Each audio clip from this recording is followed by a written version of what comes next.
அண்ணா என்ன சொன்னார் அந்த சமயத்தில் 60s வந்து பேசும்போது இந்த மும்மொழி கொள்கை பற்றி என்ன சொன்னார்? மும்மொழி கொள்கை, இருமொழி கொள்கை வரும்பொழுது அவர் சொன்னார், நமக்கான இருமொழி கொள்கை ஒரு பழகு மொழி, நம்முடைய தாய்மொழி, இதுவே போதுமான ஒன்றாக இருக்கின்றது. நம்மை வஞ்சிக்கின்ற அளவிற்கு ஒரு திணிப்பு என்கின்ற ஒரு கலாச்சாரம் வரக்கூடாது என்பதில் அவர் முக்கியமாக அதுக்கு இருந்த கருத்து.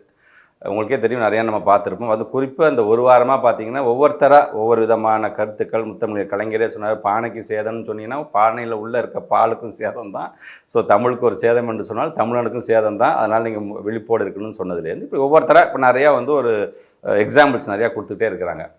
அண்ணாவை பொறுத்த வரைக்கும் அன்னைக்கு இருந்த அந்த காலகட்டத்தில் இப்போ இந்தி அப்படின்னு ஒன்று வருகிறது உள்ளே அப்படின்ட்டு சொன்னால் கொஞ்சம் கொஞ்சமாக என்ன பண்ணுவாங்க, இந்த சமஸ்கிருதம் அது தொத்திக்கிட்டே வரும். இதுக்கு அது கொஞ்சம் பெருசாக வித்தியாசம் இல்லைங்க, இதுலேருந்து அது கொஞ்சம் மாறுபட்டதாங்கன்ட்டு. சமஸ்கிருதம் இந்தி இதெல்லாம் வரும்பொழுது பிற்போக்கு சிந்தையான கருத்துக்கள் சார்ந்து கதையை சொல்ல ஆரம்பிப்பாங்க. சமஸ்கிருதத்தை வளர்க்குறவங்க பேரெல்லாம் மந்திரத்தை ஓத ஆரம்பிப்பாங்க. அந்த மந்திரத்தை நீங்கள் 4 தடவை சொன்னீங்கன்னா நீங்கள் 40 மார்க் வாங்கலாம், 8 தடவை சொன்னால் 80 மார்க் வாங்கலாம்பாங்க. அப்போ அறிவியல் சார்ந்து பகுத்தறிவு சார்ந்து தந்தை பெரியார் போட்ட மண், பேரறிஞர் அண்ணா கொண்டு வந்து இந்த மேம்படுத்திய அந்த மண், அதை இன்னும் செம்மைப்படுத்திய முத்தமிழ் கலைஞர் இன்றைக்கி தமிழ்நாட்டில் இப்படி அறிவு சார்ந்து நம்ம கொண்டு போயிட்டே இருக்கோம். பார்த்தீங்களா, ப்ரூவன் ட்ராக் நம்மகிட்ட அவ்வளோ இருக்குது. அவ்வளோ ஜாம்பாவன்கள், அவ்வளோ மருத்துவர்கள் எவ்வளோ கொண்டு வந்தது.